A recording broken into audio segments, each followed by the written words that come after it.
శ్రీ గణేశాయ నమః. మీరు చూస్తున్నది కాశీ మహాక్షేత్రంలో సాక్షాత్ గంగామాత ప్రతిష్ఠించినటువంటి అద్భుత లింగం. ఈరోజు గంగా జయంతి. భగీరథుడు గంగామాతను భూమి మీదకి తెచ్చినటువంటి అత్యంత పవిత్రమైన రోజు. గంగ కాశీలో ప్రవేశించి అత్యంత దివ్య శక్తులు కలిగి దివ్య ప్రకాశంతో వెలుగుండేటటువంటి కాశీ పట్టణాన్ని చూసి ఆశ్చర్యపడి అందరి వల్ల కాశీ మహత్యం తెలుసుకుని తాను కూడా ఒక లింగం భక్తిగా ప్రతిష్ఠ చేసింది.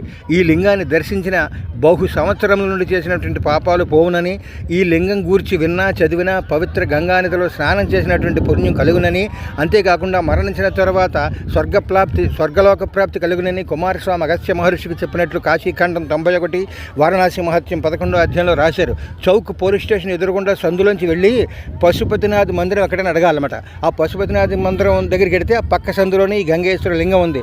అందరూ కూడా ఈవేళ 2-3 సార్లు చూసి మీ స్నేహితులకు పెట్టండి. ఈవేళ గంగా జయంతి. జై గంగామాతకు. సబ్స్క్రైబ్ చేయండి.